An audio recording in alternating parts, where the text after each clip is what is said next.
Assalamualaikum warahmatullahi wabarakatuh. Selamat malam. Senang sekali dapat berjumpa dengan Anda malam hari ini.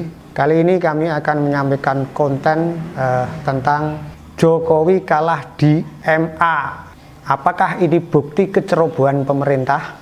Guys, beberapa bulan yang lalu telah kita dengar bahwa Undang-Undang Omnibus Law itu kalah di MK. Sekarang kita dengar lagi bahwa Presiden Jokowi kalah digugat di MA tentang vaksinasi COVID-19.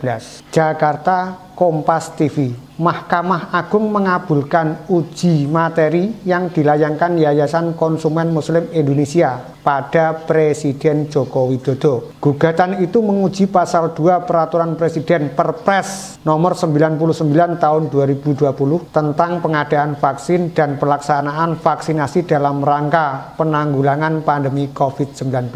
Dengan diterimanya gugatan tersebut, pemerintah harus memastikan vaksin COVID-19 diberikan untuk masyarakat mesti dinyatakan halal menurut fatwa Majelis Ulama Indonesia. Pemerintah dalam hari ini Menteri Kesehatan, Komite Penanganan Coronavirus 2019 dan Pemulihan Ekonomi Nasional dan Kepala Badan Pengawas Obat dan Makanan wajib memberikan perlindungan dan jaminan tentang kehalalan jenis vaksin COVID-19 yang dinyatakan untuk pelaksanaan vaksinasi COVID-19 di wilayah Indonesia. Demikian amar putusan MA dikutip dari kompas.com 22 April 2022. Jadi guys,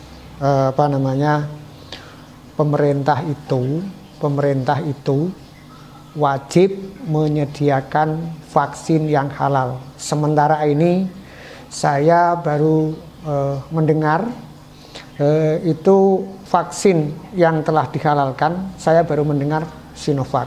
Namun yang digunakan di Indonesia ini dari berbagai macam jenis vaksin. Oke, selanjutnya kenapa saya bilang tadi pemerintah ceroboh? Iya, setelah kemarin lusa, setelah beberapa bulan yang lalu pemerintah dikalahkan di MK tentang Omnibus Law, kini dikalahkan lagi di MA masalah vaksin COVID-19.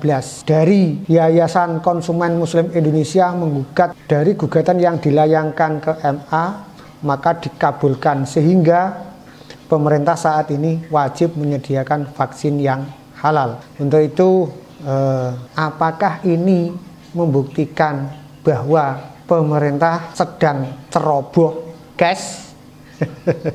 Pasal 28E, setiap orang berhak atas kebebasan meyakini kepercayaan, menyatakan pikiran dan sikap sesuai dengan hati nuraninya. Pasal 29, 1. Negara berdasar atas ketuhanan yang Maha Esa. 2. Negara menjamin kemerdekaan tiap-tiap penduduk untuk memeluk agamanya masing-masing dan untuk beribadat menurut agamanya dan kepercayaannya itu. Pasal 1 angka 1 dan pasal 4 Undang-Undang nomor 33 tahun 2014 tentang jaminan produk halal, selanjutnya disebut UU 33/2014 yang menyatakan bahwa 1. Bahwa pemerintah tidak boleh melaksanakan tindakan, membuat kebijakan maupun mengeluarkan aturan yang tanpa batasan (tak terbatas) dalam kaitannya dengan pelaksanaan vaksinasi COVID-19 di wilayah Indonesia dengan alasan darurat wabah pandemi COVID-19 maupun dengan alasan prinsip doktrin salus populi superma lex esto, keselamatan rakyat adalah hukum tertinggi, kecuali adanya jaminan penghormatan dan perlindungan dari pemerintah terhadap umat beragama untuk menjalankan agama dan keyakinannya. 2. Bahwa pemerintah dalam melaksanakan program vaksinasi COVID-19 di wilayah negara Republik Indonesia tidak serta-merta dapat melaksanakan kehendaknya kepada warga negara untuk divaksinasi dengan alasan apapun dan tanpa syarat, kecuali adanya perlindungan dan jaminan atas kehalalan jenis vaksin. COVID-19 yang ditetapkan, khususnya terhadap umat Islam.